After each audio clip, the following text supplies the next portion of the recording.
Hey guys, welcome back to another episode of Pornstar Confessions. Today I'm super excited. I've got the incredibly handsome Jacob Ethan Dale. Welcome.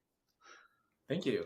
So, how the hell did you come up with the name Jacob Ethan Dale? Like, typically only assassins have three names. That's fair. So Dale was I started off with Sean Cody, and Sean Cody back in the day did not let you pick your name, so they gave me after I did my scene 2 months later, they were like, Dale is your name. I saw it when everyone else did, and so I kept that part of my name, and then Jacob. I got a bigger social media following on my on TikTok, and my screen name was Jkabobs, which was a nickname I had as a kid. And then so Jacob, and then Ethan was actually the name. If I ever thought I was going to do porn, I thought my name was going to be Okay. Ethan. All right. Yeah, I regret it now. It's really long. I wish I would have just stuck to Dale or whatever, even though I don't like it. Okay. No, I like it though. I mean, you're the only person I've interviewed with the first, middle, and last name. But it works. I like it. Yeah, It flows well. I know everyone thinks it's Jkab or something, but it's a lot easier than it looks. Okay. Yeah, that makes sense. So, how old are you now? What now? I don't answer that question. I'm older than I look, I think. Older than you look. Uh, okay. I'll see if I can figure this out by the end. We'll see. Okay. I will see if I answer, which I probably won't. All right. Where'd you grow up? Where were you raised? So I was raised in Northern California in a suburban city above Sacramento, even close to in between Sacramento and the Oregon border. So I grew up there, but I was actually born in the Philippines, and my dad was in the military, and then we moved to Northern California. Okay. Where'd you grow up? Denver. I've also Okay. lived in Hawaii and Mexico, but then I came back here. So, Oh, nice. yeah, no. I've been accused of having like yellow fever several times in my life. I don't know if that's politically correct. I suck at that stuff, but that's just what I've been told. It And is not. okay. All right. Well, either way, I remember the first time I saw your picture, I was like, oh dear God. There's like no Asians here at all. Yeah, so that was actually a big thing I had growing up is, while people thought something was a compliment like that, it isn't, because what it basically says Oh. is that, so let's say someone says you're really hot for an Asian, right?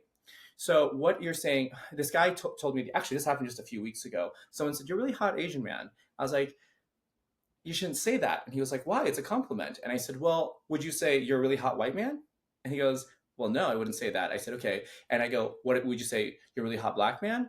He's like, well, maybe. And I go, so the reason is when you say the race with the other sentence, you're basically saying we're an exception to the rule, as opposed to I can't just be a hot man. Why can't I just be you're hot? But the emphasis on the fact that being told that you are a hot Asian man is not necessary, because basically you're saying that it's an exception, as opposed to you're just a hot man. I can't be. I'm not being considered with everyone else. I'm just being considered for the Asian man. Does that make sense?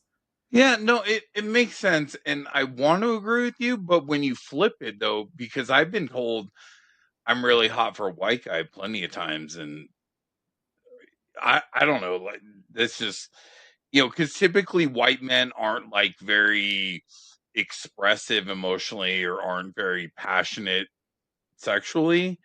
Uh huh. So I've been given that compliment a lot, like, "Oh wow, you're different than most white guys," or stuff like that, and I don't know.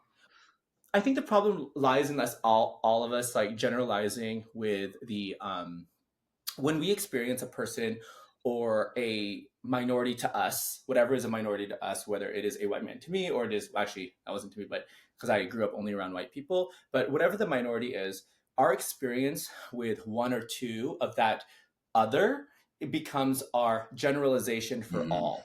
And therefore, that's where the mistakes happen, is that we often will generalize an entire group of people, whatever minority group that they might be, to us, and we then specify that we always talk in generalizations and then say that people are exceptions, and really we shouldn't do that, because Mm. there's literally no generalization of any group that is like that is probably something that we should focus on. Yeah, no, I would agree with that. But you're absolutely right, though, because we will take one or two experiences with a certain group or a certain race and then just kind of, yep, all of insert blank is this way or Yeah. whatever. I mean, even with the gay community, if you think about it. So for a lot of people, they didn't realize, it wasn't until Will and Grace and everything came, and that was the example that they had in the mid 2000s. But before that, people only noticed one type of gay. It was the gay Yeah. that came off more feminine to them, and therefore they thought that that was all gay. And there's nothing wrong with that, but they thought you couldn't be gay if you weren't feminine. People would say, "Oh, you're just confused," or etc. Right? But we've learned that just like every sexuality, gay, straight, bi, our ideas of whether you are feminine or masculine, which also is a whole nother thing, can it doesn't necessarily specify whether what sexuality you are.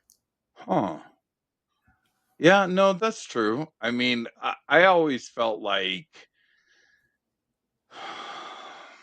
gay rights would have come around a lot sooner if they would have showed more uh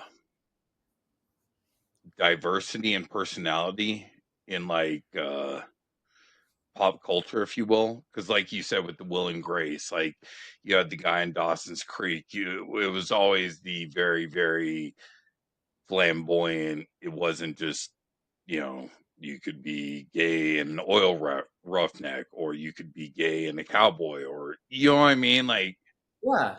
And there's nothing wrong with it. It's just because they generalized us and showed that picture of us, media shapes what we think of everything. It truly does.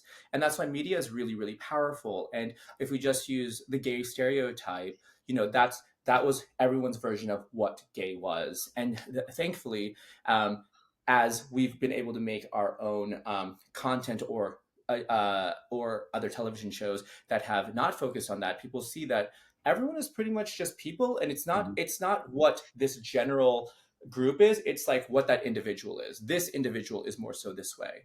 And like you said, like if they just had more diversity, because the truth of the matter is diversity, especially in the adult industry, is not one of the strong suits of the adult industry. And while regular media is trying really hard to fix it, there's a lot of things that they've had to try to unfix, and so not unfix, to undo, because of the stereotypes or negative things that were brought through media to tell them what different minorities were, whether you were a certain race or sexuality.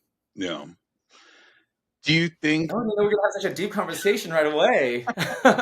No, it does happen sometimes, and but I think that's what makes these interviews great. Is it doesn't? There's not a script or anything that I follow. Um, how much of attraction though do you think? What am I trying to say?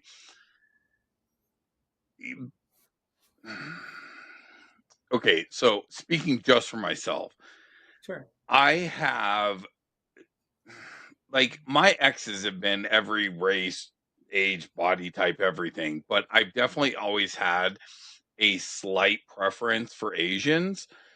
However, though, I don't necessarily think that was anything physically so much as the culture and Okay. just the probability of certain personality traits being there. And I don't know. I'm curious what your So what's the question? the question is like what are your thoughts on that? Like, do you feel like I don't know, what's your ideal guy? I guess would be the flip side. So okay, so my ideal guy is my boyfriend. But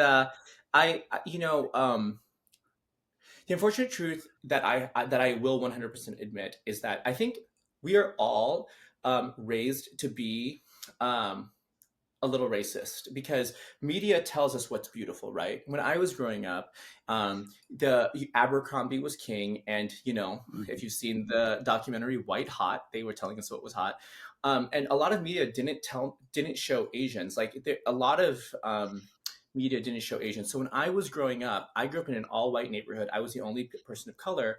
I never thought that my culture or I was beautiful.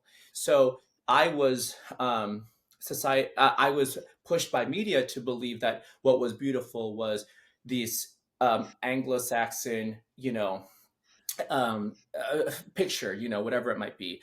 It was the Zach Morris that was who had to dye his hair blonde because even though he is part, I think, Asian, like they wanted a blonde surfer guy. So that was my idea. It was so sad. So for a while, I totally admit I was attracted to white guys, but it was because like it's I 100% believe that you can have a preference and know that it's like inherently racist because that's what I was around, and you work on like expanding it. Like so when I moved out of my small city, somewhat small, I moved to San Francisco and I got to meet other people. I had my first Asian friends. I had my first I dated my first like Asian guy, and I was like, oh my gosh, I think this guy's super attractive. He actually broke my heart. But this Asian guy was super hot, and I liked, like you said, culturally we got along more. And I really liked that experience. I was like, oh my gosh, it took me getting out of this situation of what was all around me, media wise and people wise, to then go somewhere else, meet people that were different or actually more similar to me, and to then be like, oh, I can like and be attracted to this as well. So at the moment, I'm pretty open. Like my boyfriend and I have an open relationship. I ethnicity isn't a thing for me now, but it was something that I had to unlearn as a younger person who was told no other ethnicity other than white was hot. So at the moment, I am like that. I will say also, I get the idea that like there are certain um, cultures that you might be attracted to because of how they treat you, or because of a stereotype, or because of just the generalization of how uh, some families or people treat their families or their boyfriends. Because in it American culture is very different than how I was raised in Filipino culture, and so we have a stereotype of being very caring, etc. But I've also met a lot of Filipinos that aren't like that, and especially like some Filipinos that might have just grown up in a different situation, whether it was here or in the Philippines, with families that weren't like that.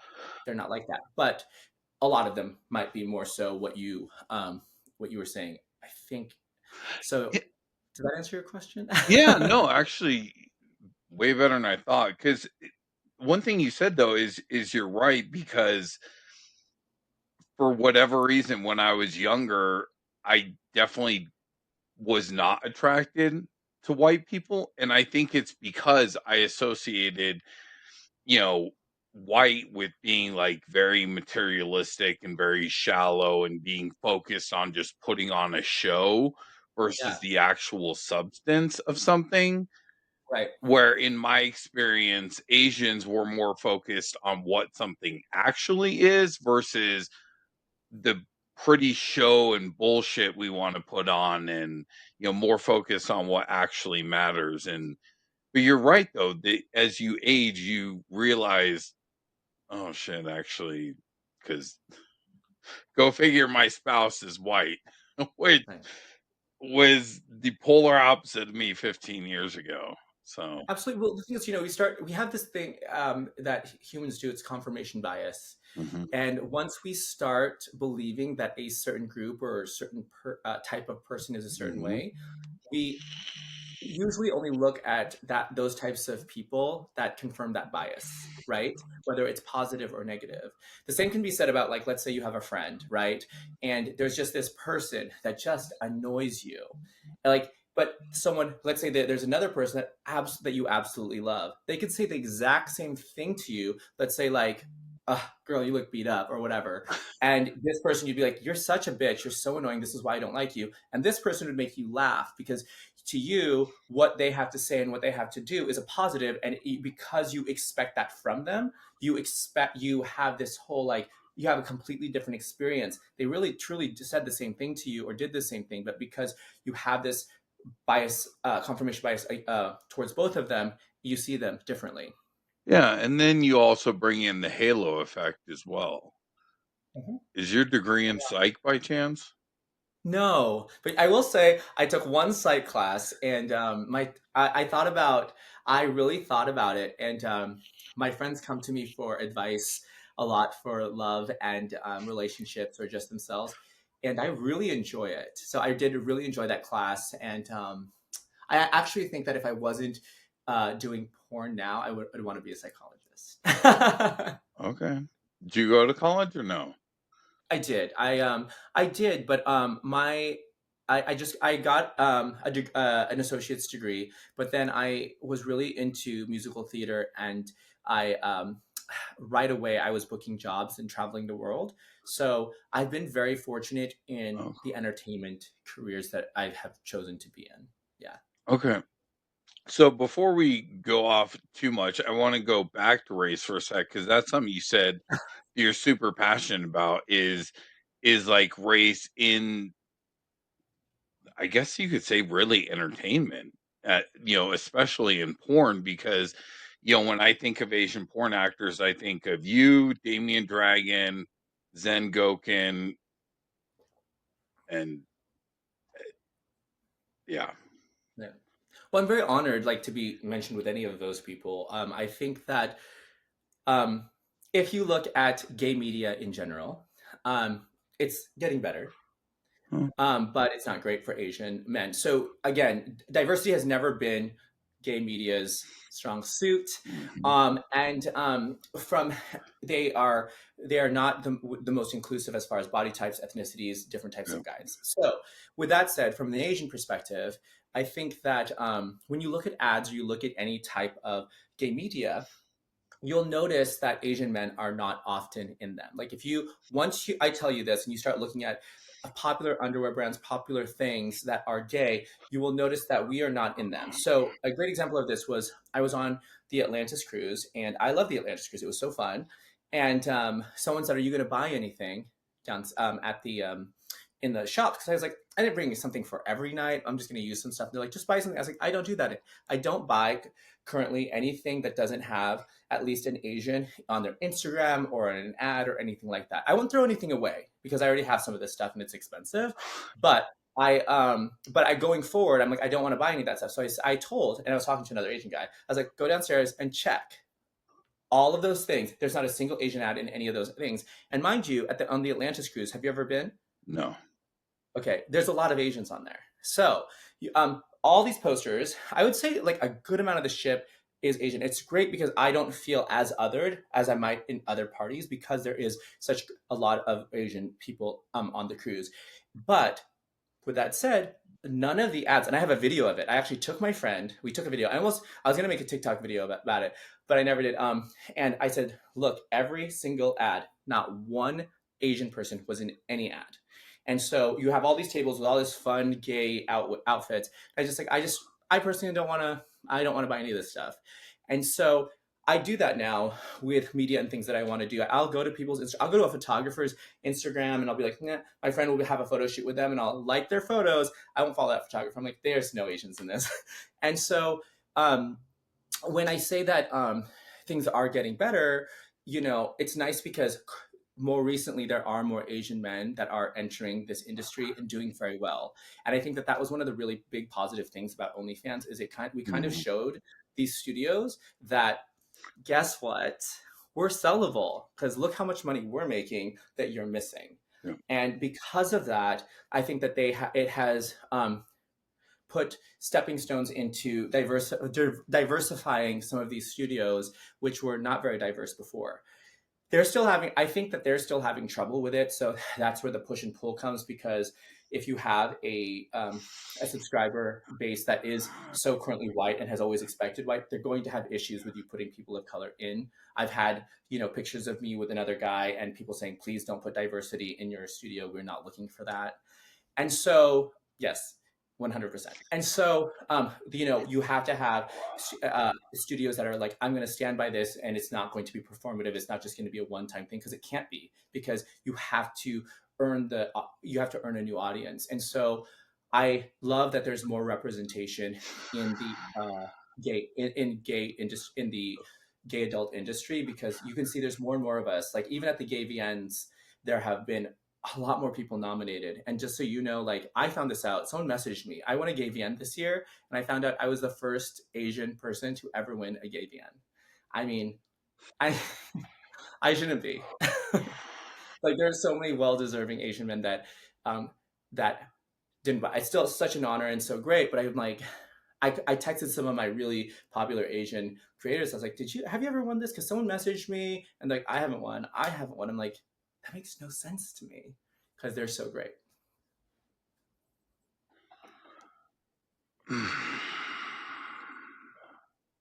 I'm trying.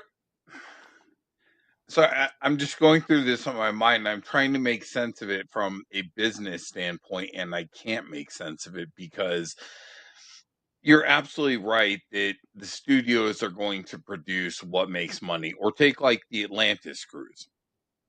I get that businesses, companies are going to follow where the money is. However, not marketing to Asians seems like a catastrophically stupid mistake. I mean, The Atlantis cruise does. uh, So Atlantis contracts these other people. The actual Atlantis cruise does. oh, Like you will see Atlantis cruise ads with very diverse ethnicities, but the people that they had contracted for that particular cruise, oh, they didn't have any ads up with any Asians, so I wasn't going to buy it. So that's why it surprised me because I know that the Atlantis cruise is actually they're very like diverse. They include Asians within their everything their all their ads and everything. So it was really surprising to me to go onto an Atlantis cruise and see that they had that they were contracting these companies that while they were European, some said, "Oh, well, they're European." I'm like, but like every single one, like, come on, like have an Asian person in one of the posters. I mean, yeah. almost half the ship is Asian right now. So like, yeah. So that's how I personally believe about it. But like, yeah, because I yeah. No, I don't know. I mean, hell, even if my son were in business and he were like, "Dad, what language should I learn looking to the future?" I would tell him Mandarin. Like hands down, there wouldn't even be a close second place. Yeah, E just purely from a business standpoint, I can't, eh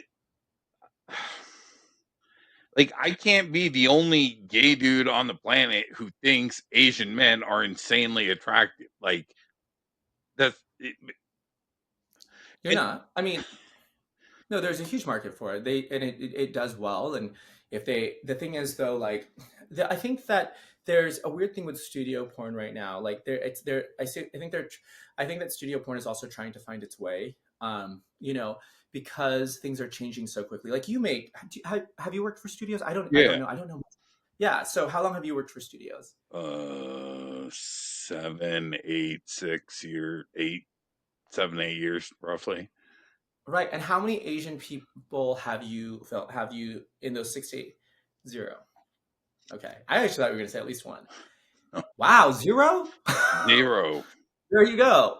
And so if you've been in this business for 6 to 8 years and you have never filmed with an Asian guy, like, and the thing is, like, the thing that studios need to be better about is being more diverse. And I've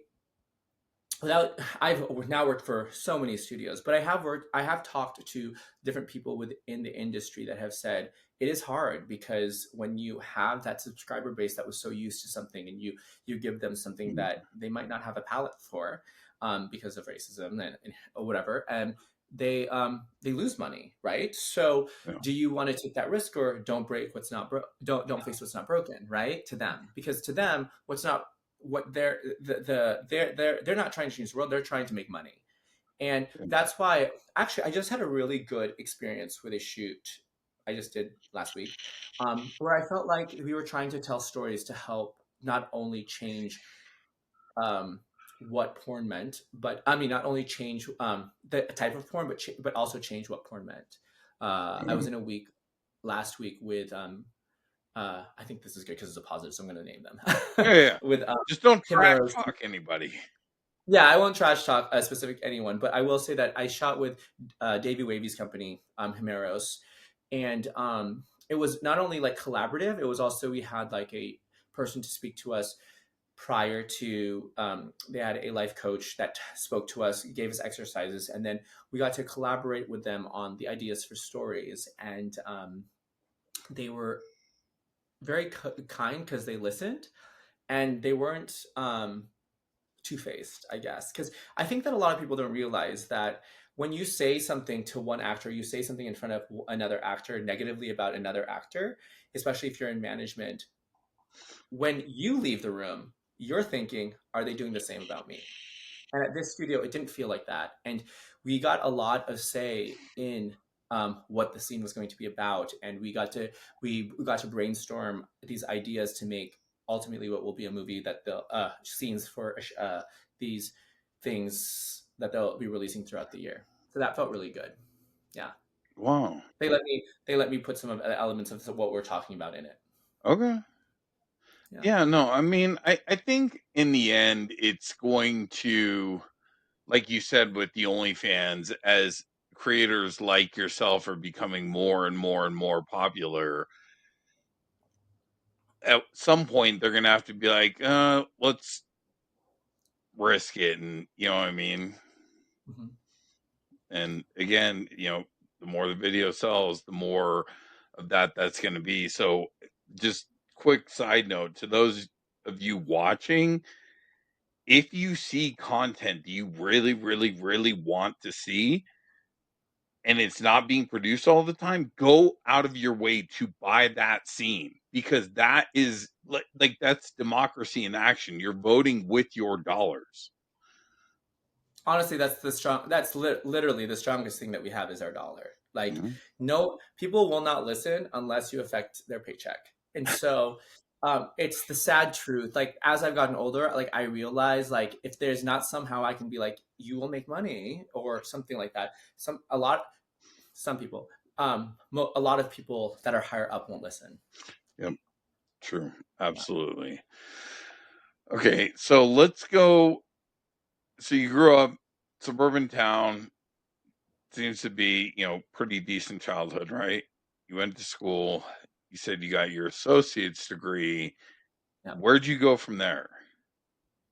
So I was very academic when I was growing up. I was very focused on school and grades. I tried to be top of my class. I was very competitive academically. Uh, But then when I started liking entertainment, I realized I really loved dancing, and so I was able to pick up dancing really quick, and that brought me a lot more joy than getting straight A's. And yeah, so I um I went from that to dancing professionally, and I danced professionally for a few years, and then I went into corporate work. I actually worked. I worked for a corporation, and I became a corporate trainer, teaching people how to do their jobs. When people get hired for this company, they take a few weeks courses with me, and then I looked over all of a Northern California company, and there was like 20 locations, wow. and I still never like stopped loving performing. So I went back to performing. I moved to New York and tried all that, and I got to perform some more. And then COVID happened, and so COVID happened, and I actually had just booked. I had just done a year and a half of a dream job of a show that I used to listen to as a kid, and I got to do that. It was really exciting, but COVID ended that early, and so from COVID, I went on TikTok and started doing social media. Okay, so if you don't mind me asking, where were you at pay wise? Like, what was the difference between dancing and the corporate? Like, was it about equal, or is there a massive difference? Massive difference. So theater, even like I was on a Broadway national tour, and it paid decently. Like, it paid okay. Like, I was able to live well. The thing about being in theater though is you'll book a show, and then as soon as you're done with the show, you're auditioning again, and either you're on an unemployment or you're living off of savings or whatever you may have. So money goes ebbs and flows, kind of like this does. But um, I had built this social media following, and I would say like my second month, and because I had a larger social media following, I was fortunate that in the beginning, like I kind of it went really quickly for me, and because I had a social media following on TikTok and everything, I was able to, man, that first year, I don't. I feel weird saying an actual number, but like I would say that like I made like half a year's of my salary in like 2 months. And like it was crazy to me. And I was really fortunate. I mean, I and it ebbs and flows, but the ebbs and flows for this for me, I've still, knock on wood, for the last like 3.5 years have been living a life that I would have never been able to afford when I was in theater. And so in theater, I loved theater and I still do. I still audition every so often, but I look at the contracts and I'm like, okay, if I do this contract, it's actually going to lose a little bit of money because I have to take time away from what I'm doing. But I would say that I probably make like, I'm gonna guess like at least 4 times more than I did in theater. But I was I was like on a Broadway national tour that was union and everything. I know that even on Broadway they make, you can make a little bit more. So, you know, Okay. it's a tough thing. How did that compare to corporate though? Corporate, actually, no. So my corporate was nice because it was the most consistent. Like I actually worked for an apartment company, so I got a really good deal on my apartment. My 401k had 401k matching, but I still make a lot more than I did at my corporate. Like Okay. my corporate, I did pretty well. Like I think my corporate when I was like younger. So, but I think that I made close to like I had not hit six figures when I was in my corporate. I made six figures in theater, but I never. But then I made more than that in not more than six figures, but I made more than that in adult content. Okay. All right. So How about you? How was it financially for you? I have, God, I've worked for myself for, God, 15, 20 years now. I just, I make more doing this than I did being a professional gamer, and this is way less stressful. Really? Good for Way you. less. I heard gaming makes a lot of money, so you must be doing very well. Gaming was killing me though, quite literally. Oh, why?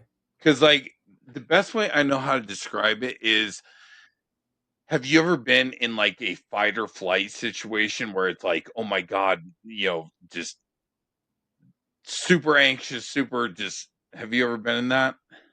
Yes, I'm a flight. I leave. Okay. Imagine being in that level of stress all day long, every day. Yeah. Okay. Because like when you're in the middle of a rated match, I mean, every single tiny decision could end the game right there.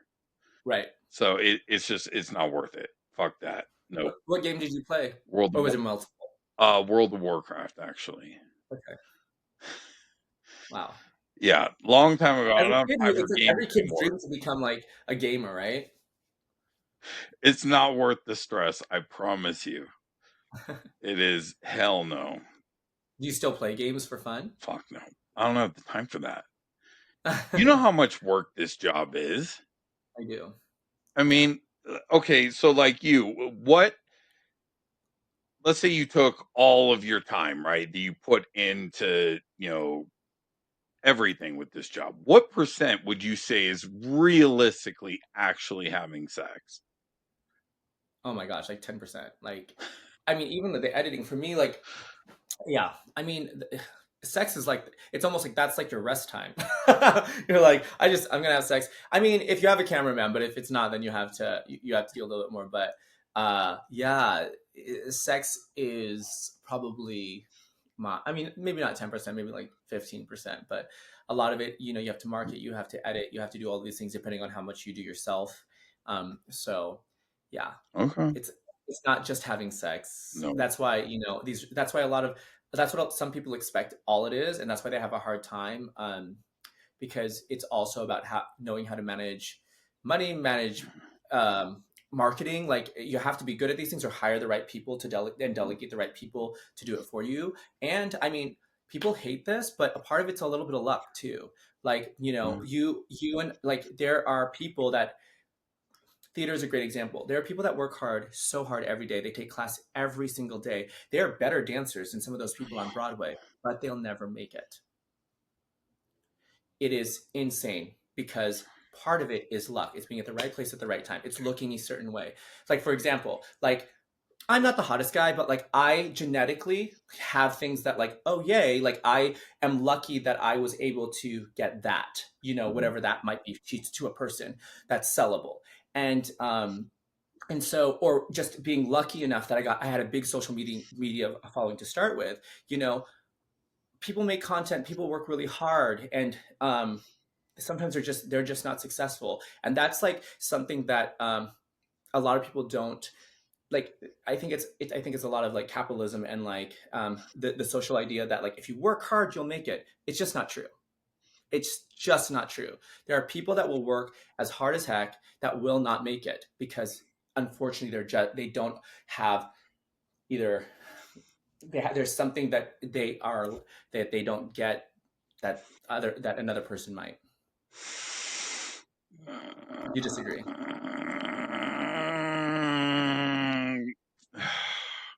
I don't know. Okay, let me put it like this.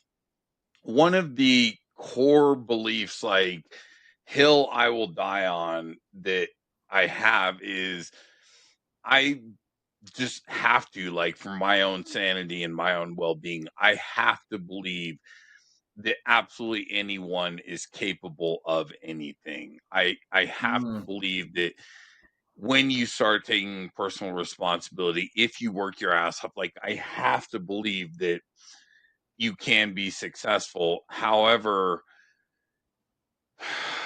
it is that reality because, on one hand, I see a lot of people where they're like, "Oh, well, I'm not," and then you look at their Twitter timeline, and all it is them getting drunk and smoking weed and playing grab ass, and like it's obvious they're not working hard, and they just want to blame capitalism or whatever.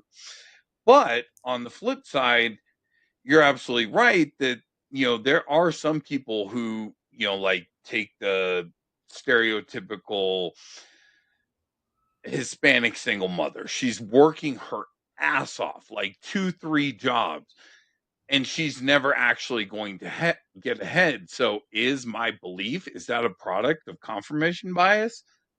Perhaps. I don't know. I mean, No, I think that your belief comes from that. It's the American dream. So we all were brought up to believe that that life is Disney. Like if you work hard and you believe hard enough, you'll make it. It's just not true.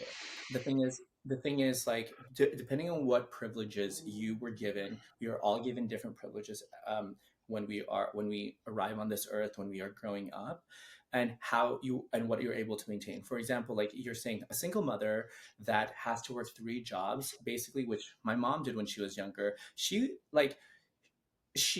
was doing that so that she could build a life for her kids, etc. But like you know she will not be given some of the opportunities that another person, let's say another person who's given um, uh, all the money in the world, their family doesn't have to worry about money.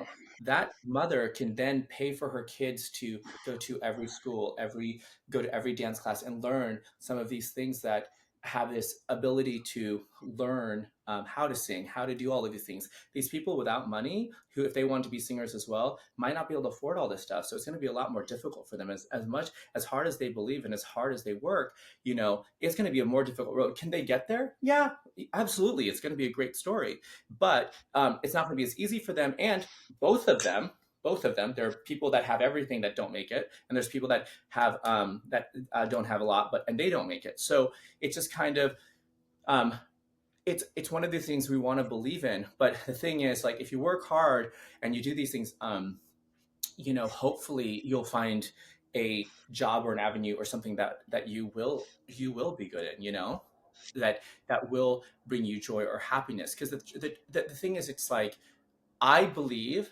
that hard work and luck aren't mutually exclusive. Like, it is, you can be a hard worker and be lucky that you get to do something like we get to do. You could be, do you know what I mean? Because like, I think it's very fortunate that we that I was given this opportunity to do this. And I also think I work really, really hard. And on the opposite end, I do actually have some friends that are very, very lucky that they don't have to work as hard and they do very, very well, right?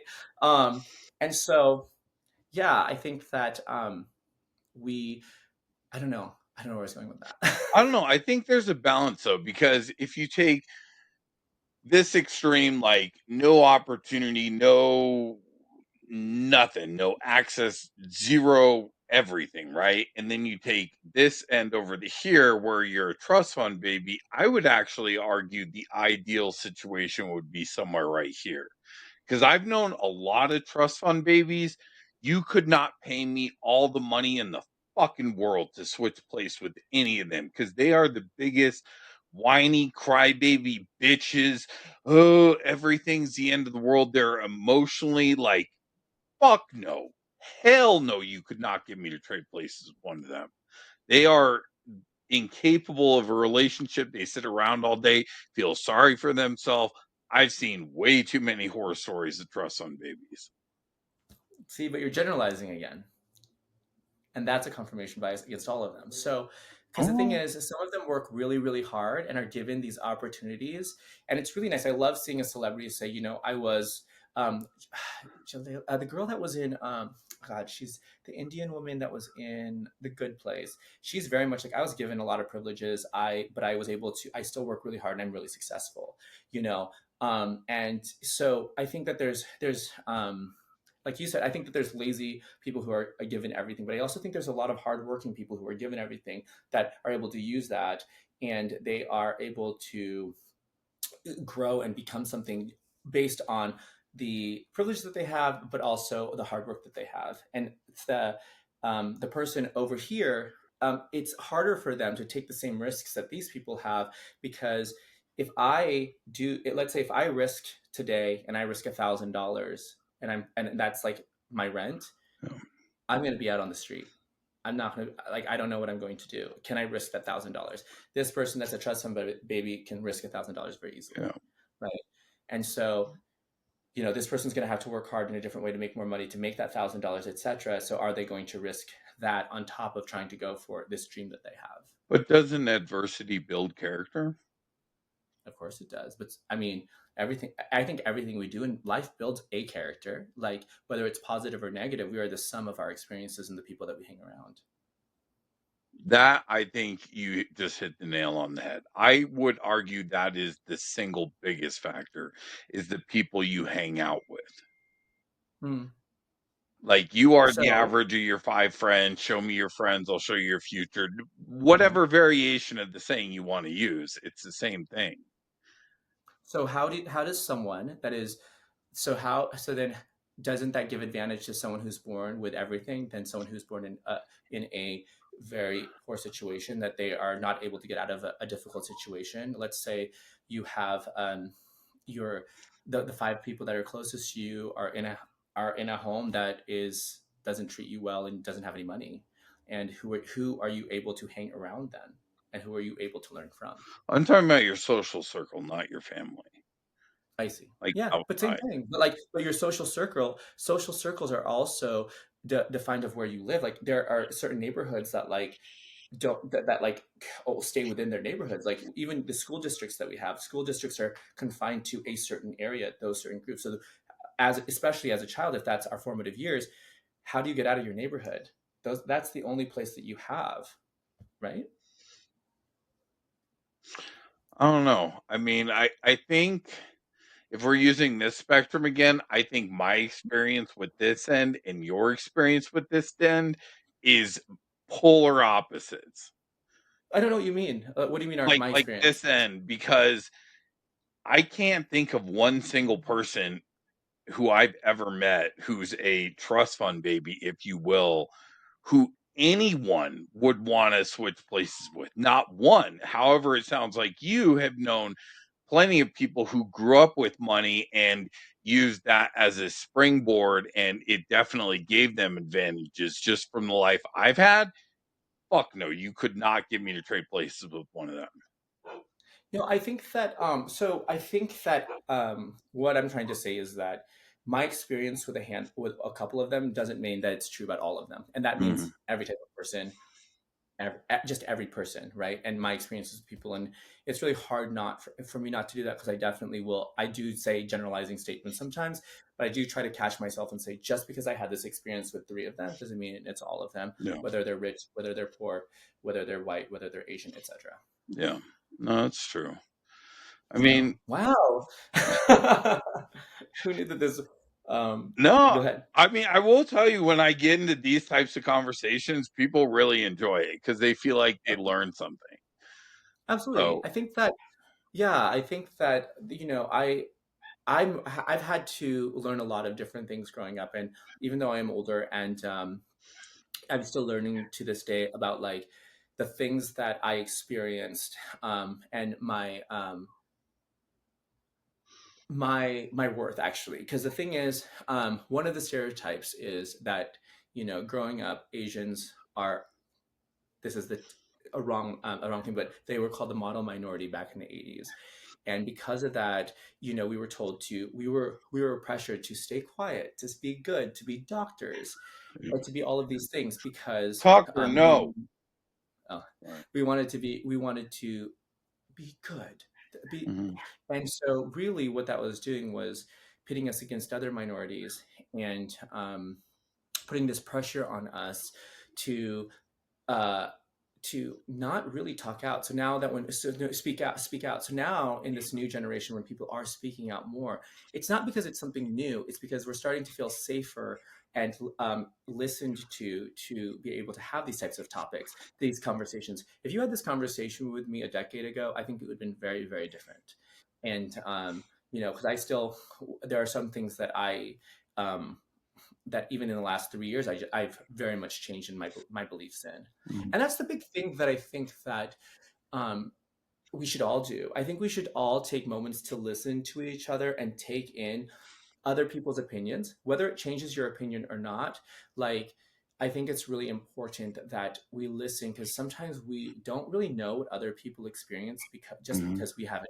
Because some of it, there are things that I could never experience as certain people, and that we can learn from each other.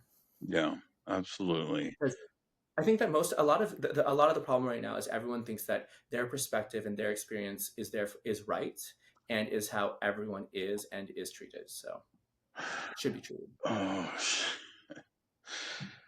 oh God. Yeah, I couldn't agree with you more there because I don't think most people realize that their social media feed is not what everyone else is seeing. They don't realize that feed is carefully curated to them and is only feeding them the shit that they want to hear, which is exacerbating their confirmation bias. And like for me, I'm old enough that fuck, dude. At this point in my life, I'm probably wrong about half the shit I believe. Like I I love conversations like this because I love learning new things and being like, oh shit, I didn't think about it that way. And but I feel like this younger generation, fuck me, dude. We're screwed. Because they think they know it all. My way's the right way, and I don't know. What do you mean by that? Okay, so there was something I posted on Twitter a while ago.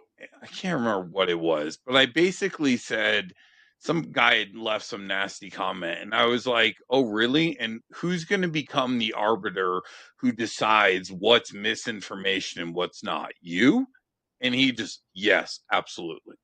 And I'm just like, "Oh dear God, we're fucked." And that's the problem, though. Now is people think that whatever they believe is the right way, everyone else is wrong.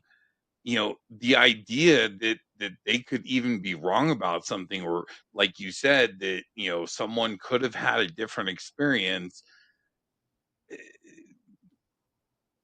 it's just I don't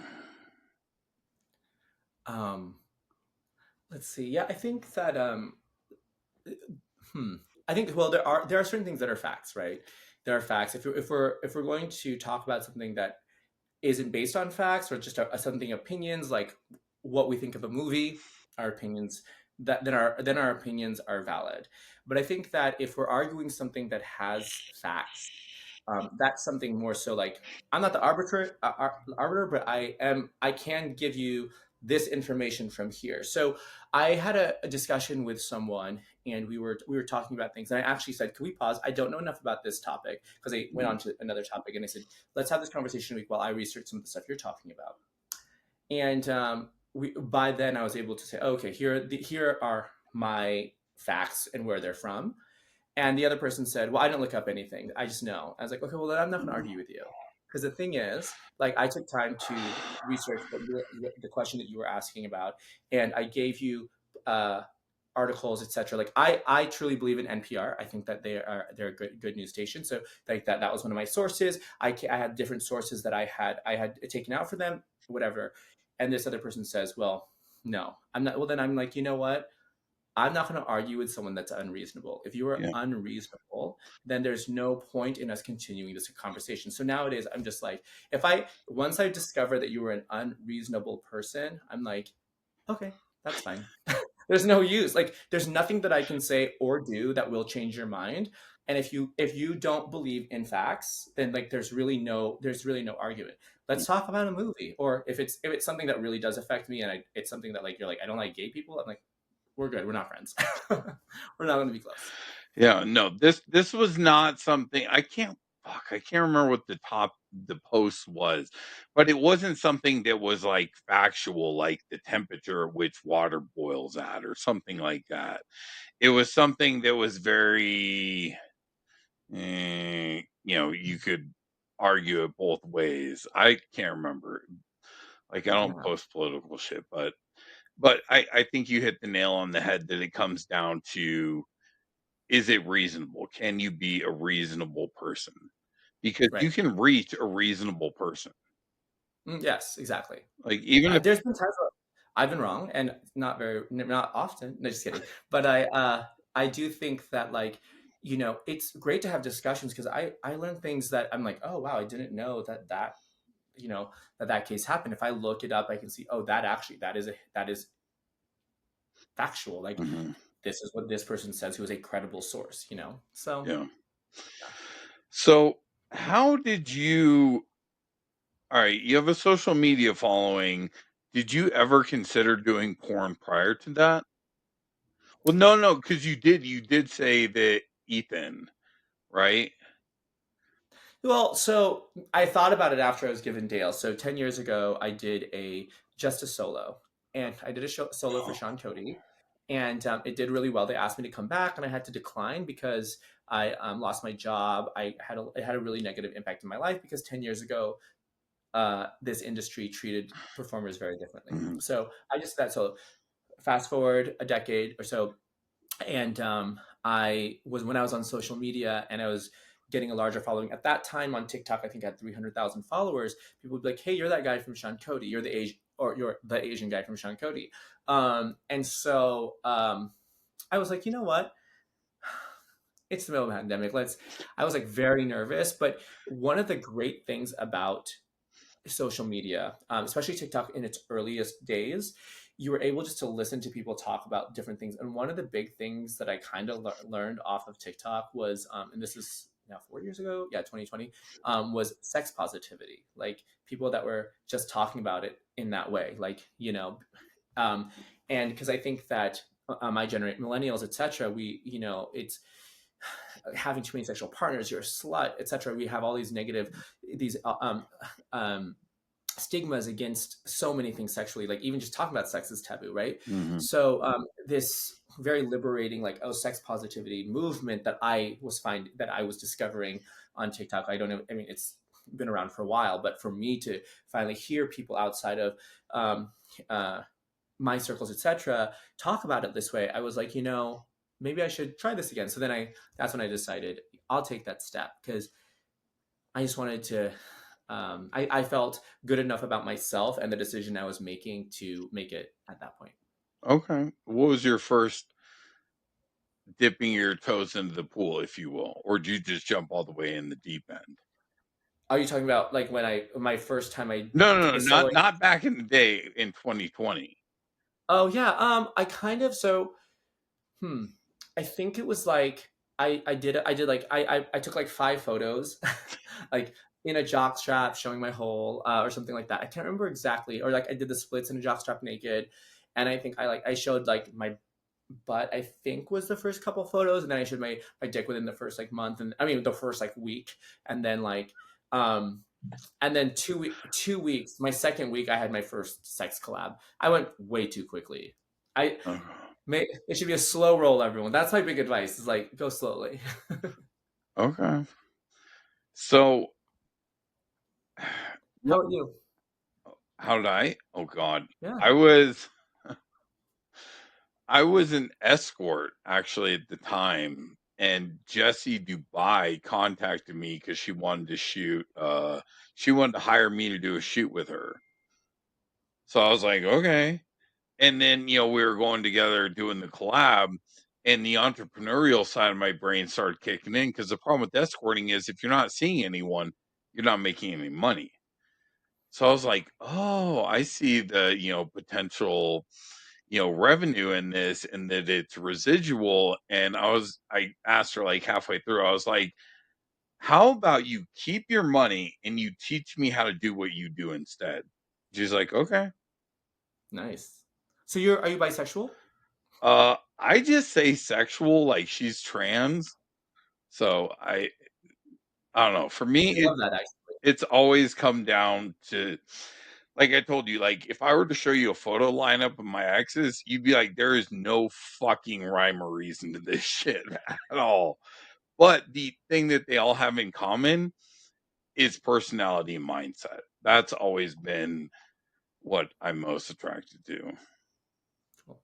So, I love that because I think that another social construct was sexuality. And I think it's so nice to just hear someone I'm sexual because the thing is, I think that we would all just be sexual and have sex with whoever we wanted, or different types of people we wanted if we weren't like again media, religion, socially pressed to tell everyone what you are sexually. And so I think that you know I think that more of us would be a lot more open sexually if we didn't have all of those social constructs. Yeah. yeah, That's absolutely. great. That's here. I love that. So, you go, what you said, second week you made your collab. How'd you get to where you're at now? Because that, I guess what I'm asking is, what do you attribute your success to? I think that I've always been a little outspoken. And one of the You things don't that people say. have told me, well, a lot of I think that a lot of people were surprised because like I would have these conversations on set, I would do all of these things, and I think that I always try to be very authentic and genuine, and I think that sometimes in this industry that's a little lacking, and I think that.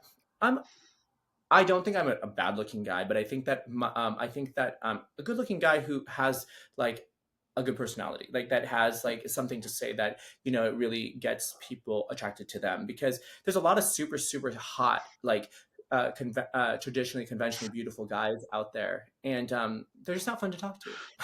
And so they're really fun to have sex with, at least. Well, sometimes they are. Sometimes they're boring in bed as well. But sometimes it's like it's fun to just look at them. But sometimes when I think that my personality and I also think my authenticity and I the hard work that I have done and the luck that I've been able to stumble across has really helped me in being able to do all of this. And I've been very fortunate because I was very scared. I was not a popular kid. I was not any of these things. And to know that people like, I remember when I made my first 10,000 followers, I was like, why 10,000 people want to follow me?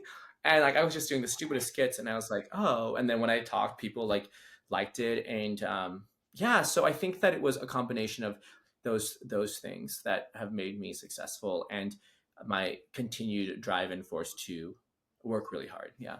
Okay, so where do you feel like? Do you remember a point in time in your life where you found your voice? What I mean by that is like, you know, typically Asian culture and like, you were talking about the model minority and it's very, keep to yourself, be quiet, don't cause problems, all that stuff. And at what point in your life did you say, "Fuck this, I'm just being me"? Where'd your voice come from? TikTok. I know a lot of people didn't like TikTok. Like, so I've always been like one of those people. I'm just happy to be here. I don't want to cause a ruckus, and so you know, that idea that was instilled in us to be quiet, along with the model minority myth, really did a number on me as when I was younger, Mhm. and I was always just told like, do well, don't speak out, right? I allowed everyone to be comfortable at the cost of my comfort. And so I think it's one of those things that the unfortunate truth is when you feel like you've earned a little bit of clout. I wasn't one of those people that was strong enough to do this when I didn't feel like I had Yep. any clout. Like I admire the young kids, unlike you. No, I don't know, unlike you. I admire these young kids that are like, no, that's not right. When I was younger, I knew things were. I felt I wasn't sure because I wasn't sure of myself that things weren't right. So I was afraid to speak out, but now I would say that because started to realize that people do listen to me, and I kind of I still get a little insecure of that because like as a lot of people wouldn't believe this, but I'm very like if no if I'm not the most extroverted when you first get to see me. Like I have trouble saying hi at first, but once even you say hi or you just open up and you ask me a question, I open up. But yeah, so I think it was once I realized that I had a platform and people were like, I want to listen to you, that it made me feel confident enough to speak. And I wish it was more so like I always felt this way, but I realized that when you have a platform, you have the opportunity to help people and have a community. And so it's still hard for me sometimes. I feel like I wish that I could even do it more. But I think, yeah, so it was definitely social media. So in that way, social media has impacted me positively. Okay. No, I think that's amazing. I mean, you took something, you ran with it, and you built it into a fucking empire. So Yeah, I feel very fortunate. Yeah. so how did the Andrew Christensen thing come about? Oh, so Andrew Christian, do you know him? No. Okay. It was TikTok. Wow. Social media, like literally we messaged on social media. I messaged him in like 2020, and he messaged me back. That is one thing that I am proud of. When I started realizing I had a follow, I started messaging a bunch of different companies. I went back to Sean Cody. I said, hey, 10 years ago I did a solo for you guys, would you guys do this? Andrew Christian, I was like, hey Oh, Andrew, like I've always wanted to be like an ambassador for you. Would you think about me for this? I started reaching out to different companies, and I was like, that was one thing that like I was like that I did myself, that I was like, I'm gonna do this, and if people say no, it's fine. At least I tried, and that's the big thing. Is like one thing that I think is the reason that we try for something is in our lives you don't want to regret not mhm. trying. You might not make it. The truth is you may not make it, but if you try it and you don't make it, you might feel better about moving on to something else. I was just fortunate that I got a couple yeses because I got a lot of no's. But the funny thing is, like some of the no's I got later would then be like, oh, okay, maybe we should talk to you. You know. Okay. So quick. What underwear? What's your favorite underwear brand? What do you wear? Okay, that was actually about to be my next question. Is day to day underwear? I prefer Under Armour just because that's what most of my clothes are. However, I do love Andrew Christian underwear, and to be clear, I'm not. This is not a plug. I'm not getting paid to say this. My dick looks fucking massive in those underwear. I'm like, what the fuck? I took some pictures the other night. I'm like, this is like false advertising, but there's no like extra You pad. have a big dick. But like, if you look at my dick in Andrew Christian underwear compared to other underwear, it's like 10 times the size. No, it's very true. There was a meme that was really funny. It was like a Tuacon, and it was like people wearing Andrew Christian underwear. Because like yeah, he has that pouch that yeah, it's real. I'd say the negative about that, it's very hard to post on Instagram because if you have that bulge, Instagram will flag it. Okay. So, all right. So you do porn, you do modeling. What else do you do? And I mean, I do a lot of social media. I do a lot of appearances. I mean, this month I'm doing studio work.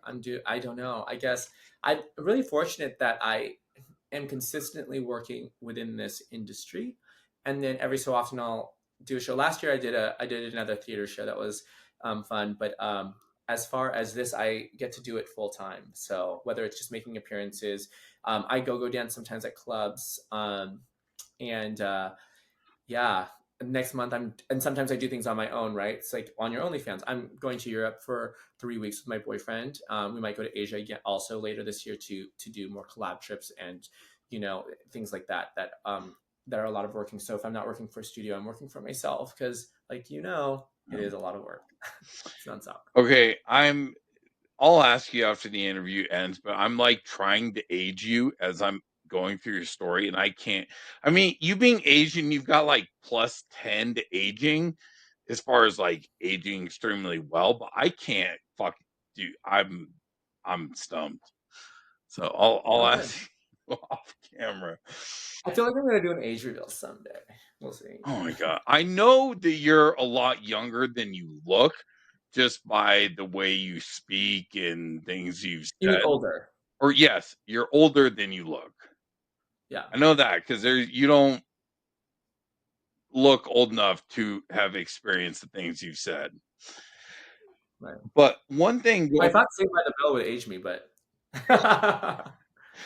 going back to one thing you said though, I just want to take a brief second to compliment you is I think your authenticity, I think that really hits the nail on the head is because you're just passionate.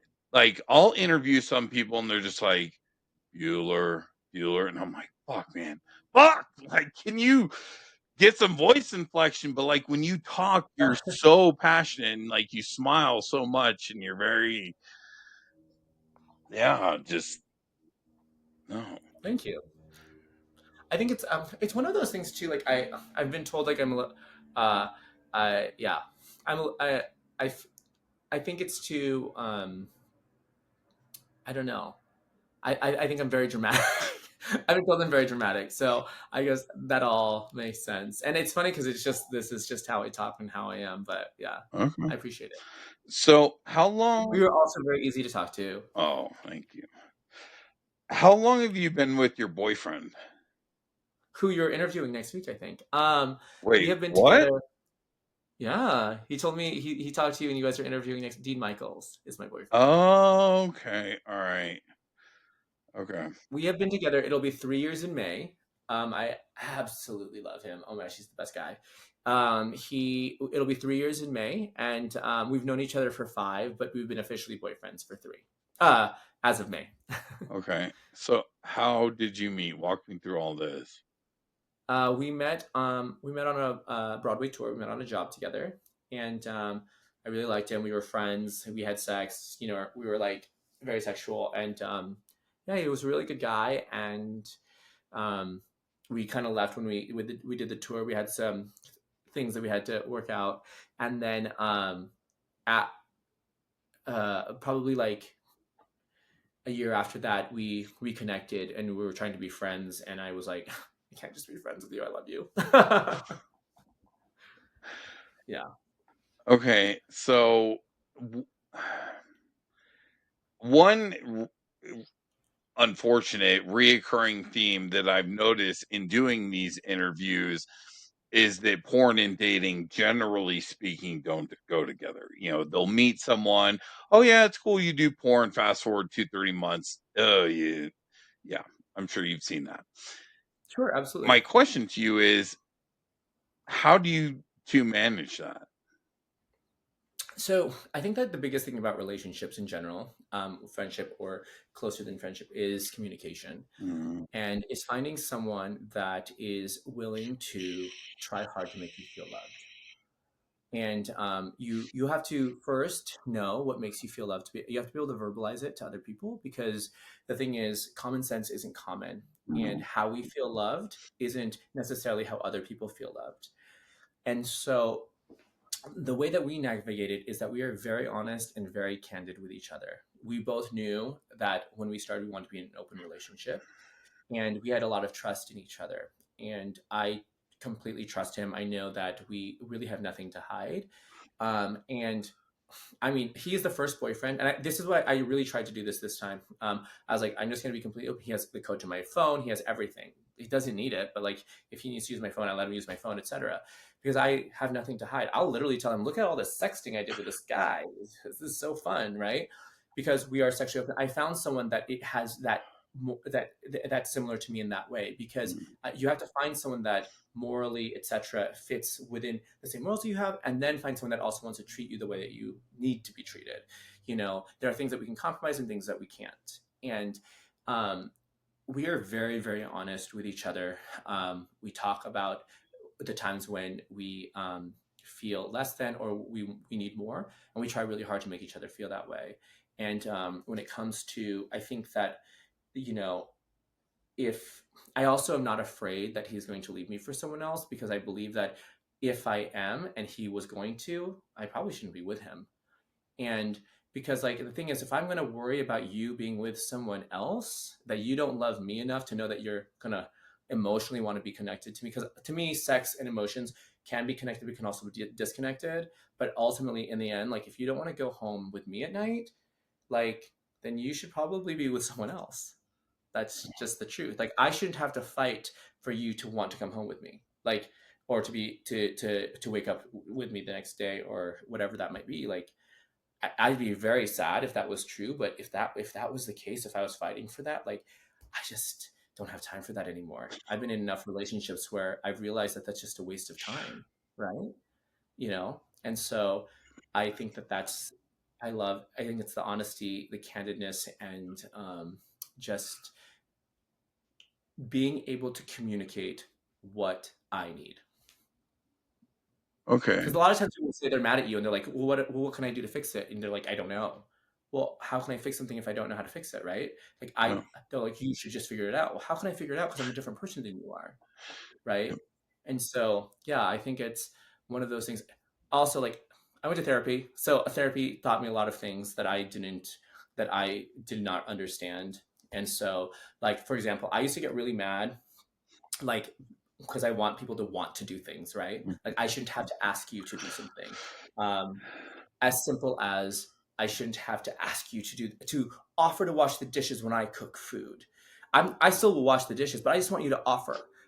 My so the thing is, then someone says, "Oh, well, then I'll wash the dishes." Well, no, no, no. You can't wash the dishes now. Well, you're only doing it because I asked you to. But the thing is, naturally, that person doesn't just offer to do that, but because I told them that, they're doing something that's not that isn't common sense to them, that they're not going to ask, but they're doing it for me. That's actually really special. Like, they're going out of their comfort zone. They're saying, "Oh, that's not something that I would normally do, but I'll do it for you, and I'll do that going forward." Okay. And I'm like, oh, that does mean something. If someone's willing to do something that is not natural to them for you, it's a really big deal. Okay.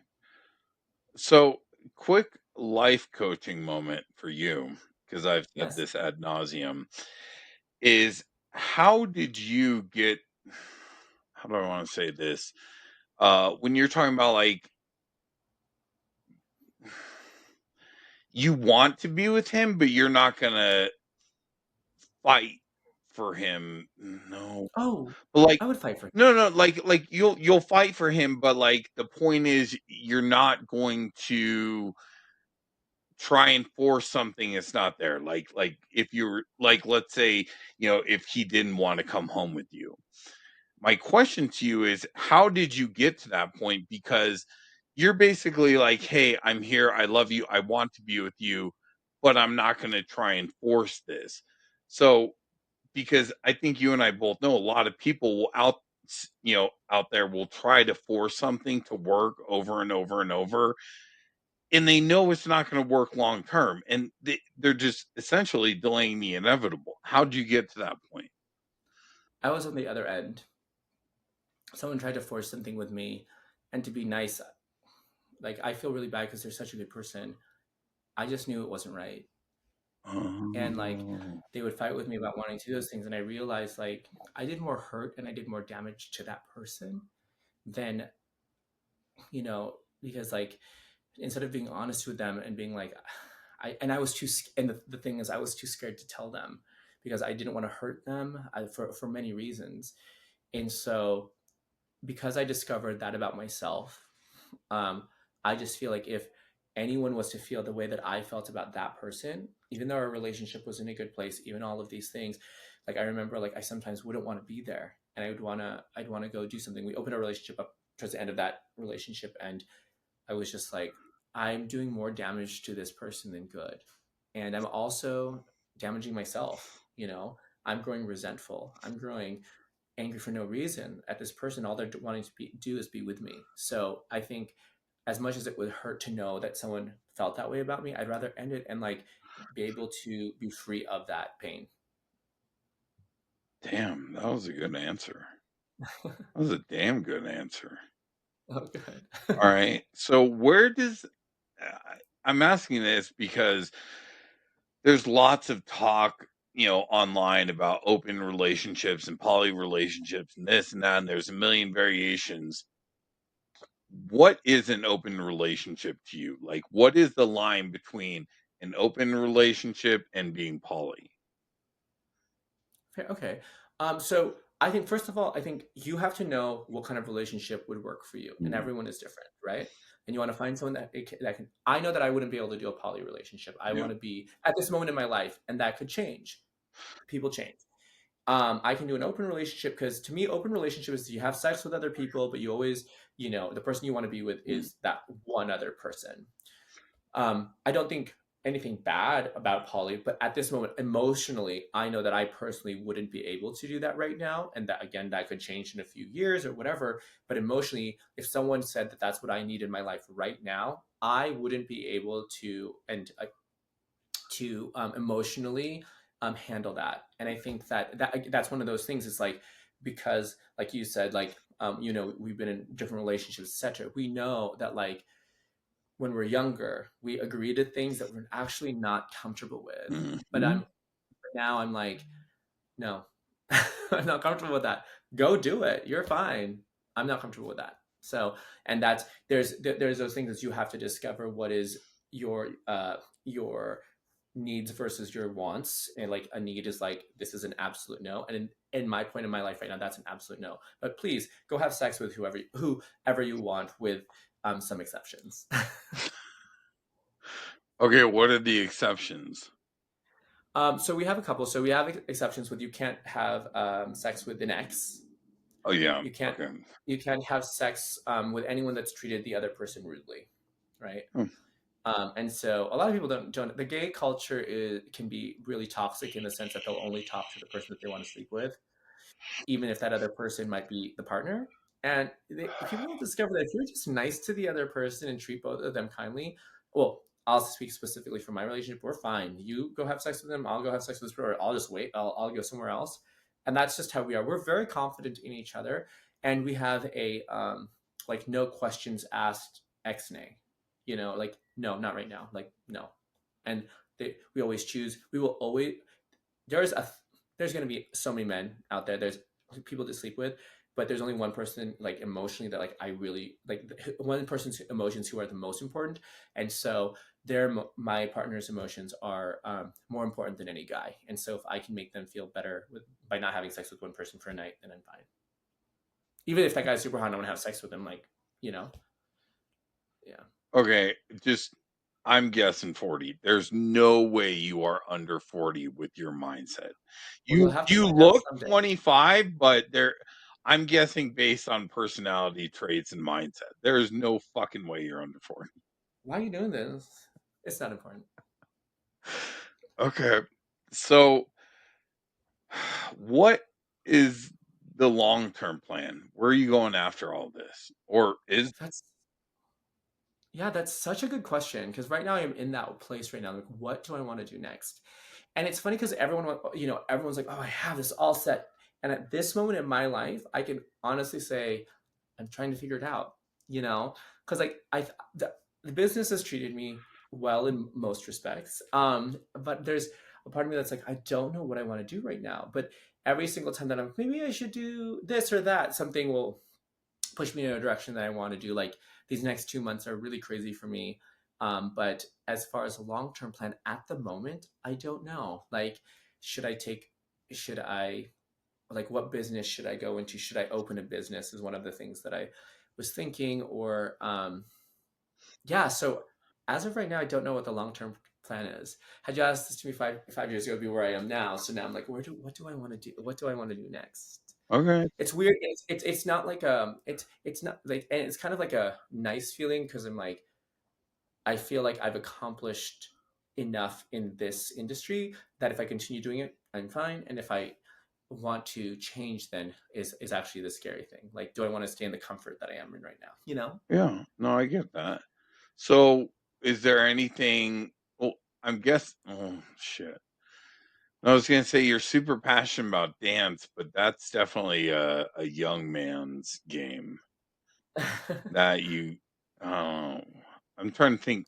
What else are you passionate? Like bodybuilding. I mean, your physique is for those of you guys watching. Yeah, dude, your physique is fucking shredded. I mean, I don't. I mean, if I don't think I'm a bodybuilder shredded, I do. I'm happy with my body at the moment. So yeah, I bodybuilding. I don't know if I could do it right now. Yeah, honestly, my the big thing I want to do right now is like travel and see more of the world and just have more experiences in like the different types of cultures that there are. Because even though I was born in the Philippines, I've not been back since I was 4, and I just want to have kind of an experience because I danced on cruise ships for a while where I got a touch places, but I want to experience a lot of different cultures and be able to understand different parts of the world a little bit more. Okay. Is there like a top 3 places? Oh gosh, top three. I definitely want to go to the Philippines. Oh, Um, top three. I would like to do the Philippines. I'd like to do like Vietnam, Taipei, and I'd also like to do top three. So I'd say maybe the Philippines, London,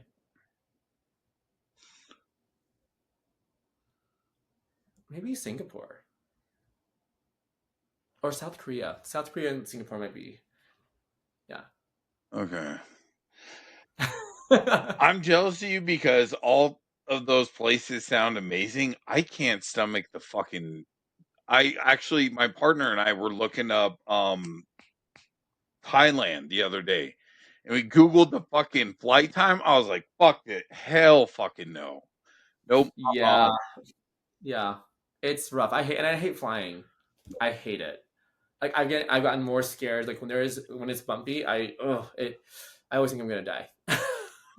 I am so anxious when I fly now. I don't know what. I think it's because of all the Boeing and the 737 Max and everything. Like all the stories, I just think of like this story's gonna fly out and this like the arm's gonna fall off. Yeah, no, it's not fun. What about a travel channel? Like God, there's that one food guy, the super skinny white guy. Oh yeah, the cooking channel. Like Oh, not cooking, but there's travel. this real skinny white dude where he goes to like different restaurants all over the world. He's got like That millions. would be fun. Yeah, I think that actually would be really fun. Like to do a little like traveling. Actually, that's a good idea. Maybe I should do that. Yeah, that's fun. I love that Okay. traveling. I actually wanted to do. I was actually one of the things I also wanted to do was thinking of like making a YouTube channel and talk. And my friend and I were um to like discuss topics within the gay community and the industry. But I know other people have done that, but to have a slightly more serious overtone. Yeah. Okay. I like it. I mean, I think you'll be successful at anything you do. Oh, you're sweet. You're just saying that. You have to say that to everyone. No, I trust me. I don't. I'm not the blowing smoke up your ass type. So Yeah. Mhm. obviously you've been very successful in porn and you've made your relationship work defying the odds. Has there been any negatives though? Absolutely. So I think that the big thing that people in porn sometimes will say is like, "Oh, porn's different now." People, people think of it differently. It's just not true. Like, it's not true. There are definitely like in our small circles and in like bigger cities, people will um, might not treat you as differently. But when it comes down to it, there are certain jobs that you won't get. Some people will look down on you, and so the negatives, like there are certain jobs like that I had in the past that I probably won't work at again. So I think that it limits the jobs that you have, and Mhm. it definitely can affect some of the people that you're around, especially if you have any friends that are a little more conservative. And I grew up in a very, very conservative city. So Gotcha. yeah, so they have the negative impacts on relationships I've had with people and the future of any of particular jobs. Wow. Okay. So let's say you're on a plane and you're sitting next to an older woman in her 50s, and she Uh-huh. asks you, "What do you do for a living?" What's your answer? I say do social media. Really? Yeah, I do. I mean, yeah, it's not a lie, but okay. Yeah. And so, yeah, nobody, yeah, Okay.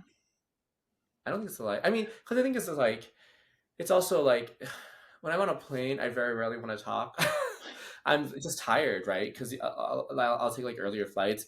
And I sometimes also want to be respectful of like children.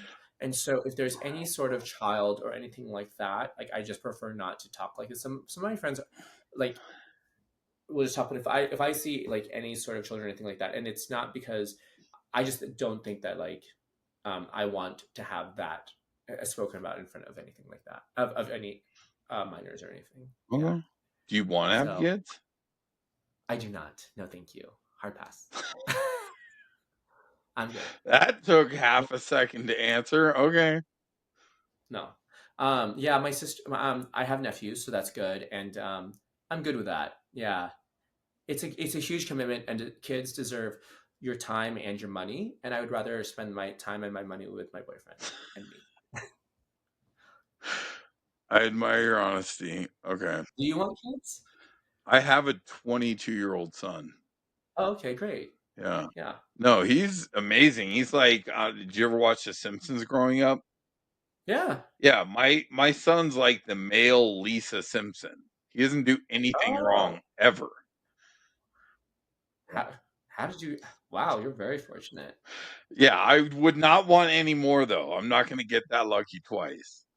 Right. So, It's a lot of work, and I commend like I think you know what it was. I think it was after I had a pet and I realized how much care a pet takes, and a kid is going to take 100 times more than that.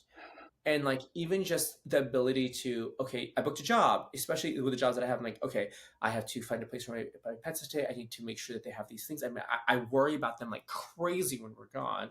And it's like if I had a child, oh my gosh, I'd like die of anxiety. My goodness, I think that it just for my mental health is probably best, and just the ability to like um, afford to be able to do the things that I want to do. And I think that I don't want to. Kids deserve the time and the money that I just don't want to give. okay. Yeah, Do you guys have pets now? we do. Yeah, we have a cute little dachshund. She's very cute, Oh, very well behaved. okay. Yeah. All right. So, in your private life, I ask this to everyone. If you could have sex in only two positions, that's it. Never get anything else. What two are you picking and why? Um, I would pick missionary and doggy. Yeah. Okay. I pick missionary because I like to look at the person and kiss them. I like to be held and like feel them and kiss them and look at them. And then I like doggy. I don't know. It's just doggy usually feels really good, and you can get a little bit more. Like it's almost like you could be soft and sensual on one side, you could be really rough on the other. But although you could be really rough on missionary as well. So Yeah, yeah, that's true. yeah. Okay. But is this with my partner or with everyone forever? It's your private life. Got it. It doesn't matter who. Yeah. Okay. So when you have those like, I just want to be ass up or whatever. So doggy. Okay. So, What would be yours? oh God, missionary and writing.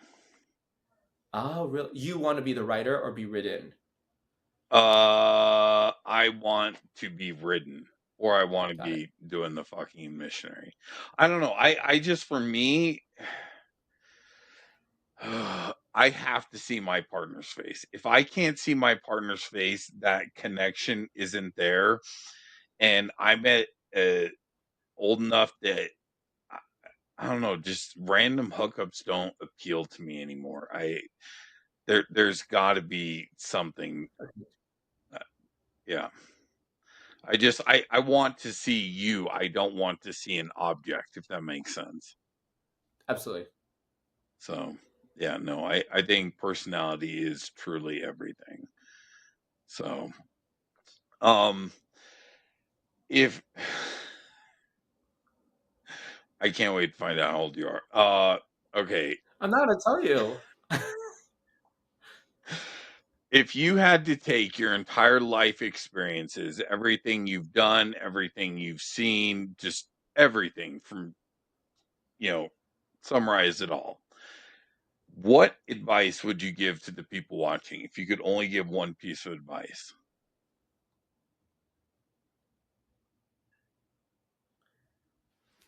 It would be um,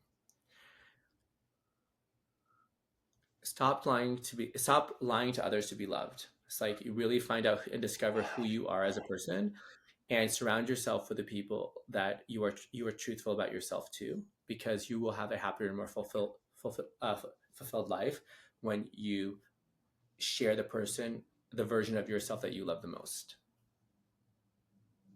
Damn, good answer. And you actually, that was what I was going to ask you before we took that quick break is how did you personally get to that point? Because I think you're right. Everyone, when they're younger, we lie to other people because we're so desperate for their approval and acceptance and we want them to like us.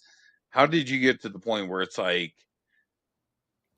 Yeah, and I don't think we do it like when we're younger. I don't think we do it on purpose. We're not like we're like oh, this person likes uh rap music, or this person likes, oh, this person likes musicals, I like musicals too, and sometimes you're like, I don't really like musicals, right? you know, Something stupid as that. Like, I don't think it's necessarily like we're like trying to do that, but I think that once I think that I just discovered one day when I think that I think it was fairly recently. I think it was after I went to therapy, and I had when I had broken up with my ex, and I started just being completely honest with people that I surrounded myself with what I thought. I realized that people still liked me, and that just because we disagreed didn't mean that that that uh, just because we disagreed, people didn't not like me.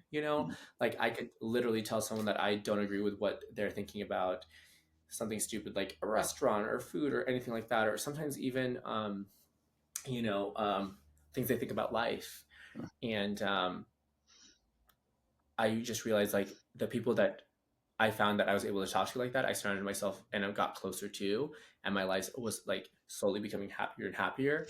And so I would say that I probably discovered that mm, maybe 6 years ago. So not maybe 5 years ago. Yeah, 5 years ago, yes. what So advice would you give people who struggle with that? it's okay that you're gonna struggle for a while, because when we are conditioned to try to earn love from others, it's really hard to be honest with yourself and ask and answer yourself what is loved. So be patient, and when something makes you feel good, take note. It might even be write it down and Mhm. say, "This is what makes me feel good. This is the things that I like. This is what I need in other people." And when you're able to verbalize it, you'll be able to find it from other people. Yep, absolutely. Okay. So, last question is for anyone who's watching this and who is not familiar with you, where can they find you on Instagram, Twitter, OnlyFans, anything and everything you want to plug? My TikTok and my main Instagrams are Jkabobs, JKABOBS. My industry Twitter is Jacob Ethan Dale, and that's spelled Jkab, JKABETHANDALE.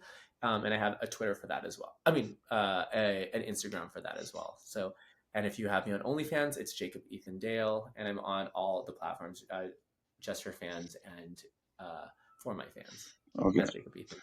And Yeah. how would Who are you? Are you on all of them?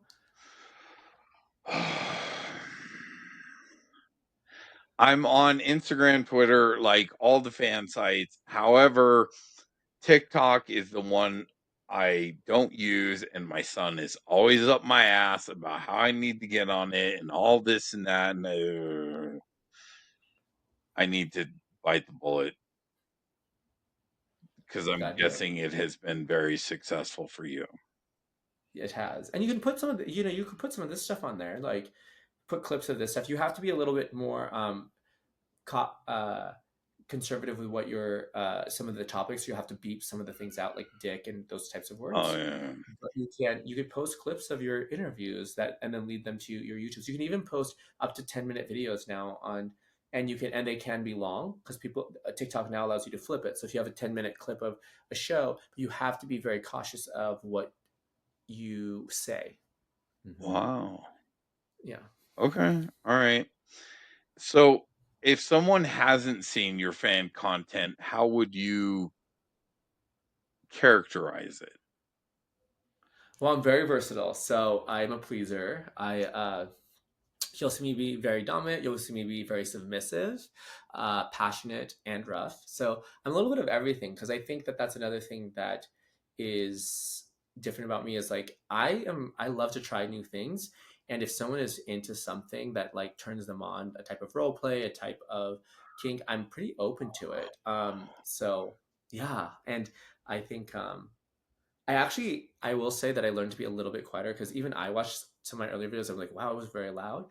But I'm very dramatic in my videos as well. So yeah. Okay. If you and I ever happen to shoot together, do not be quiet. Oh, good. What do you mean if?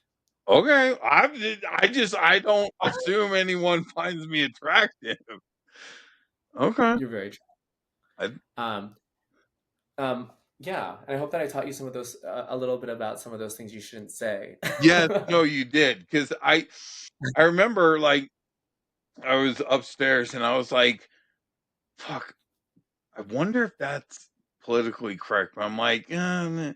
But then again, my brand is like I've always sucked at being politically correct. However, I'm totally open to being wrong about shit. So, like, if I know something's offensive, I'm obviously not going to say it. But Yeah. Well, I think that's a huge thing. I think that one of the big things is, especially we are who we are around, and if something isn't offensive to that group, when we learn that something's offensive, you have one of two options. mm, One of two options. You have either you say, "Oh, tell me more, so I can learn why that's offensive, and I won't say it," or you say, "No, you're wrong because it doesn't affect me that way, and so I'm going to continue saying it." So mm, there's like it's just one of those two things. Because the thing is, if something offends someone else, like why say it? You know, mm, and we learn from it and we grow from it. And I think that it's really that. And I think it's some people, you know, because I grew up around that my whole life, like I kind of felt like that's just something that I've had to do because if the mm, people that I love, I have to tell them like this makes me feel uncomfortable and I still want to hang out with you. And if you continue to say or do something like that, I won't. mm, And it's then their choice to make the decision to do that. And so and put the value on me as a person. Yeah. yeah. No, I agree. I mean, it's just it's one of those things that when it comes to stuff like that, I would just prefer to have like an open dialogue about it as opposed to just someone flying off the handle or whatever. Because God, I don't know. There's just I think that's one of the things that gets lost is so many people will get upset about something without realizing the other person didn't mean anything bad by it. They just didn't know because they had a totally different life experience. You know what I Right. mean? So it's just like, yeah, that's part of life is, evolving and learning and growing and Yeah. And I think that's the thing is like if you want to be around, it's okay if people want to, if they want to learn. If Oh, they don't want to learn, then that's when you're like, okay, we're good, but if someone's willing to learn, it's kind of like that open door to not everyone. I mean, people say, I'm not a teacher. I don't want to. I don't have to teach you anything, and no one does. But if you have someone that wants to teach you that stuff, then I think it's a really good opportunity because, especially growing up where I grew up, like when people heard something that was offensive or whatever, or something that was offensive to me, I wasn't strong enough to be like, oh, I should be a strong enough Asian to stand up for myself and do these things. I kind of grew smaller and was like, well, how should I act? How should I do these things? I'm not going to be looking up how to be a better Asian. I'm trying to protect my safety and assimilate and try to get attention from the people that are around me because I these are the only people that are around me. I can't just buck up and move as a child. So, you know, growing up around a lot of people that don't know anything else, I'm very aware of, and I'm a very aware of how those circles can be, and and the people that I have maintained relationships are the people who say, "Why and how can I be better?" You know. yeah. That's the part of life. That's the best. One of the best parts of getting older is, I always tell people if you look back on your previous life and cringe at some of the things you said and did, that's actually a good sign because it means you're evolving. If you don't look back and cringe, I'd start getting worried. Right. And the thing is, people don't take into account like the world has changed a lot, and some good, some bad. And things that that are completely unacceptable today were acceptable back then. Not that they should have been, but just because someone said something back then, if they don't, it's very it's okay that they have changed their mind. Like if it's been 20 years since someone said something and they say that was completely wrong, I don't stand by that. It was wrong, depending on what it was and exactly how they are now. But like there's different levels to it. But I mean, this is generalizing on a, depending on what it was. So but yeah, I think having, like you said, having an open dialogue and being open to listen to each other is important if you want to maintain relationships with people Yeah. and help make the world a better place. I try every day. I try every Okay. day. So I don't know. Hopefully we're making a difference, right? Yeah, So okay. All hopefully. right. After we shut this interview off, I'll ask you about TikTok because I literally have no idea how to do anything on there. But I really appreciate you taking the time to do this, and I rather enjoyed how off the rails we went. Yeah, right. I was not expecting the conversations that we had, but yeah, I appreciate it. Okay. Jacob, don't go anywhere. For those of you watching, I really hope you guys enjoyed this. I hope you learned something.